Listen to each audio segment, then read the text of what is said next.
Hi friends, welcome back my YouTube channel. आज से हम लोग कुछ नया शुरू करेंगे जो कि आपको परीक्षा में रामबाण साबित होगा।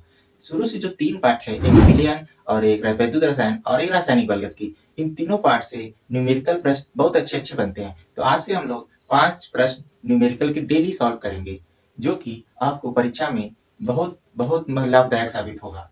और बोर्ड ने जो निर्देश दिया है कि उसमें कम से कम 8 नंबर सवाल पूछे ही जाएंगे। तो अगर देखा जाए तो मानकर चलिए तो 15 से 20 नंबर सवाल के प्रश्न पूछ ही लिए जाते हैं।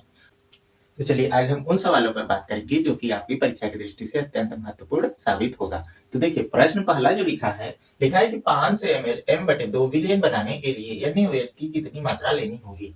तो इसमें पूछा है, मोलरता दिया है और आयतन दिया है और पदार्थ का नाम दिया है NaOH, और इसमें पूछा है कि NaOH का भार बताइए। तो इसमें पहले क्वेश्चन का हम सॉल्व कर रहे हैं। तो इसमें जो आयतन दिया है वो दिया है 500 ml और मोलरता का मान दे दिया है 1/2 यम, और पदार्थ का मोलर द्रव्यमान जो होगा NaOH का मोलर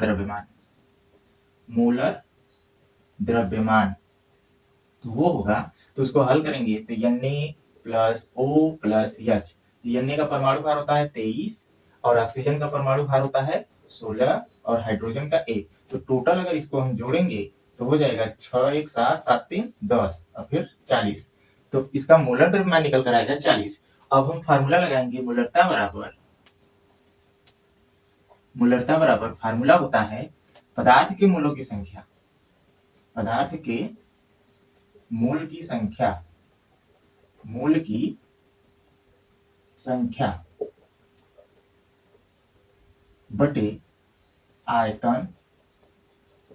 अगर ये ml में है तो यहाँ पर 1000 का गुणा करेंगे, 1000 का गुणा। तो पदार्थ के मोलों की संख्या निकालेंगे तो पदार्थ का भार बटे पदार्थ का अणु भार, और मोलरता दिया है, मोलरता कितना है 1/2, यहाँ पर रखेंगे। और पदार्थ का भार नहीं पता है, उसको W मान लेंगे, लेकिन पदार्थ का अणु भार पता है कितना है, मोलर द्रव्यमान 40, तो यहाँ पर 40 रखेंगे।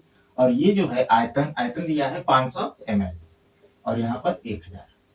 तो 500 से 1000 कितनी बार में कटेगा, 2 बार में कट जाएगा। तो इसको अगर हम सिंप्लीफाई करें तो 1/2 बराबर W/40 गुणे 2, ये निकल कर आएगा।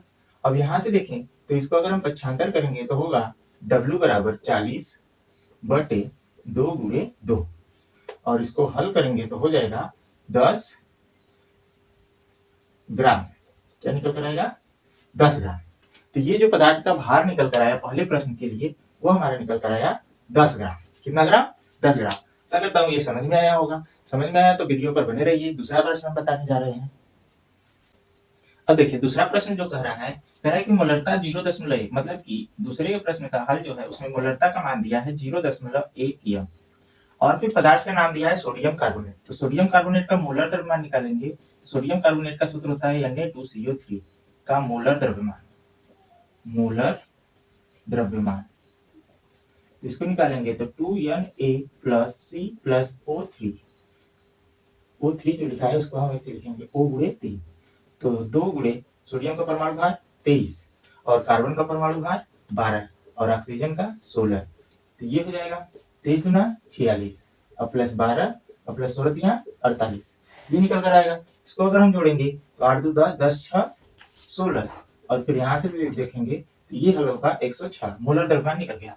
अब इसके बाद इसमें पदार्थ का आयतन दिया है विलयन का 500 ml, तो V बराबर लिखेंगे 500 ml। अब फार्मूला वही, यम बराबर यन पदार्थ की मोलर संख्या बटे V। अगर ये ml में है तो यहाँ पर कितने गुणा, 1000 का। तो यम का मान 0.1 दिया है और यन का मान नहीं पता है, लेकिन यन बराबर होता है पदार्थ का भार बटे पदार्थ का अणु भार। V का मान दिया है 500 ml और यहाँ पर 1000। इसको अगर हम काटेंगे तो ये 2 बार में कट जाएगा। तो यहाँ पर हल होकर आएगा 0.1 बराबर यन गुणे 2, और यन बराबर होता है पदार्थ का भार बटे पदार्थ का अणु भार। तो 0.1 बराबर पदार्थ का भार W, अणु भार जो है मोलर द्रव्यमान 106। पदार्थ का मोलर द्रव्यमान ही अणु भार सांख्यिक रूप से बराबर होता है, 106 गुणे 2। इसको अगर काटेंगे तो ये कट जाएगा 2 53, और फिर 53 इधर भाग में इधर आएगा तो कहा जाएगा गुणा में। तो 0.1 गुणे 5 बराबर W। तो हल करने पर निकल कर आएगा W बराबर 5.3 ग्राम। कितना निकल कर आएगा, 5.3 ग्राम। ये होगा हम लोग का उत्तर। देखिए फ्रेंड्स, आगे प्रश्न जो दिया है तीसरा, चौथा और पांचवा, उसको भी हम बताएंगे। वीडियो में बने रहिएगा, आपको ये परीक्षा में रामबाण अवश्य साबित होगा, क्योंकि मैंने परीक्षा का बहुत बारीकी से अध्ययन किया है। उसमें कम से कम 15 से 20 नंबर के न्यूमेरिकल पूछ ही लिए जाते हैं।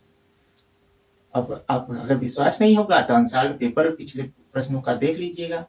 उस हिसाब से विलयन 3 ही पार्ट है, 3 पार्ट में से अगर सब न्यूमेरिकल सॉल्व कर लिए तो आपको परीक्षा में पास होने से कोई नहीं रोक सकता और एक अच्छा नंबर से पास होंगे। देखिए आगे जो तीसरा क्वेश्चन दिया है वो है 5.85 ग्राम NaCl को 200 ml जल में घोला गया, प्राप्त विलयन की मोलरता क्या होगी। तो इसमें मोलरता पूछा है। इसमें पहले हम n का मान निकालेंगे, मोल की संख्या। तो n बराबर होता है W/m। तो यहाँ पर W क्या है, पदार्थ का भार, और m क्या है, पदार्थ का मोलर द्रव्यमान। तो यहाँ पर NaCl है, तो मोलर द्रव्यमान निकालेंगे तो NaCl का मोलर द्रव्यमान मतलब कि ये चीज, इसको हल करेंगे तो Na प्लस Cl। तो Na का होता है परमाणु भार 23 और Cl का होता है 35.5।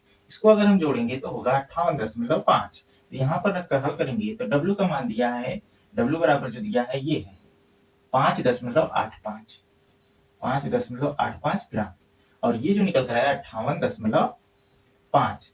तो इसको अगर हल करें तो ऊपर नीचे अगर हम 10 से गुणा करें तो कोई दिक्कत नहीं होगा। तो इस 10 का इसमें मल्टीप्लाई कर दे और इसको रोके रहें तो ये हो जाएगा 58.5 गुणे 10। ये वैल्यू कट जाएगी तो हल निकल कर आएगा 1/10 यन, मतलब 0. ये मोल होगा, मोलर। तो 0.1 मोल। तो अब ये मोलर ये निकल गया। आज विलयन का आयतन जो दिया है, विलयन का आयतन है 200 ml, विलयन का आयतन 200 ml। तो इसको अगर हम फार्मूला पर रखें मोलरता बराबर, तो मोलरता बराबर जो फार्मूला होता है मोलरता, तो N/V। अगर ये ml में है तो यहाँ पर हमें 1000 से गुणा करना होगा, ये होता है फार्मूला। अब यहाँ पर पुट करेंगे तो N का मान जो दिया है 0.1 और V का मान जो दिया है 200 ml, और ये जो है इसको रखेंगे तो ये 200 अगर देखें तो इसको काटेगा तो ये हो जाएगा 2 0 से 2 0 कटेगा और 2 से कटेगा 5, तो 0.1 गुणे 5, तो 0.5 मोलर। क्या चीज, 0.5 मोलर। इसको अगर उत्तर जो निकल कर आया वो क्या आया, 0.5 मोलर। देखिए फ्रेंड, क्वेश्चन नंबर जो 4 दिया है उसमें दिया है कि 20.6 ग्राम NaBr को 500 ml जल में घोला गया, तो प्राप्त विलयन की मोलरता क्या होगी। तो इसमें भी मोलरता ही पूछा है, तो इसको भी हम हल करेंगे। तो इसी टाइप से हल करेंगे, पहले Na का मान परमाणु भार 23 और Br का परमाणु भार 80 तो दिया है। तो इसमें अगर हम देखें तो NaBr का सबसे पहले मोलर द्रव्यमान निकालेंगे, मोलर द्रव्यमान। तो मोलर द्रव्यमान जब निकालेंगे तो ये चीज, तो NaBr जो सूत्र है उसका लिखेंगे तो Na plus Br, Na plus Br, तो हो जाएगा 23 प्लस 80। तो हल करेंगे तो 103 निकल कर आएगा। और फिर उसके बाद भार दिया है W का मान 20.6 ग्राम। कितना ग्राम, 20.6 ग्राम। तो यहाँ से हम मोलों की संख्या निकालेंगे, N बराबर W/m से। तो m का मान मोलर द्रव्यमान 103 और इसका 20.6/103। अगर इसको लिखें तो ये हो जाएगा 206 गुणे 0.1 और बटे 103। तो 103 206 को कितनी बार में काटेगा, 2 बार में। तो यहाँ पर आएगा 2 गुणे 0.1, तो हल करेंगे तो 0.2 मोल निकल कर आया, मोलों की संख्या। अब मोलरता पूछा है, तो मोलरता बराबर N/V गुणे 1000, और ये किसमें, ml में होगा, तब 1000 का गुणा करेंगे। तो यहाँ पर N का मान हम लोग निकाल लिए हैं 0.2, और आयतन प्रश्न में दिया है 500 ml। कितना ml, 500 ml, और यहाँ पर 1000। तो इसको काटेंगे तो ये 2 बार में कट जाएगा, तो 0.2 का गुणा 2 में करेंगे तो आएगा निकलकर 0.4 मोलर, 0.4 मोलर। ये हमारा उत्तर होगा 0.4 मोलर। देखिए एक क्वेश्चन और बचा है, 500 ml आयतन में 1.4 ग्राम नाइट्रोजन उपस्थित है, N2 उपस्थित है, नाइट्रोजन के मोलर द्रव्यमान की गणना कीजिए। तो इस क्वेश्चन में भी मोलरता ही पूछा है। हल करेंगे तो देखिए इसको हम कैसे हल करेंगे, तो आयतन दिया है 500 ml और भार दिया है W का मान 1.4 ग्राम और N2 का मोलर द्रव्यमान, N2 का मोलर द्रव्यमान अगर हम निकालेंगे तो आएगा N2, मतलब इसको हम 2N लिख सकते हैं। एक N का 14 होता है तो 2N का कितना हो जाएगा 28। तो मोलों की संख्या अगर निकालें N बराबर तो W/M, पदार्थ का भार बटे पदार्थ का अणु भार। तो पदार्थ का भार दिया है 1.4, अणु भार 28। तो इसको हल करेंगे तो इसको हम 14 लिखेंगे गुणे 0.1, कोई दिक्कत नहीं। और ये 28, इसको हम काटेंगे तो 14 दूना 28 और इसका इसमें जब भाग देंगे तो 0.05 मोल आएगा। तो ये मोलों की संख्या निकल गया। आयतन प्रश्न में दिया है 500 में, तो m बराबर होता है, इसी को पूछा मोलर सांद्रता ना, तो इसको मोलर सांद्रता या मोलरता, तो मोलर सांद्रता ये जो पूछा है तो मोलरता ही पूछा है, m/v। अब v अगर ml में है तो यहाँ पर 1000 से गुणा करेंगे तो हल होगा 0.05 बटे 500 गुणे 1000। तो एक 0 से एक 0 कट जाएगा, 2 0 कटेगा। अब इसका इसमें हम अगर गुणा करें, गुणा करने से पहले 5 से 10 को भी काट देंगे तो 2 हो जाएगा। तो 0.05 गुणे 2, तो 2 बजे 10, तो हो जाएगा 0.1 यम। मोलर सांद्रता का मान निकल कर आएगा 0.1 यम। ये चीज आशा करता हूँ आप सबको ये 5 प्रश्न अच्छे से समझ में आए होंगे। समझ में आया तो मेरे चैनल को लाइक, सब्सक्राइब, शेयर जरूर कीजिएगा, दोस्तों में भी शेयर कीजिए ताकि सबके लिए ये हेल्पफुल साबित हो सके। धन्यवाद।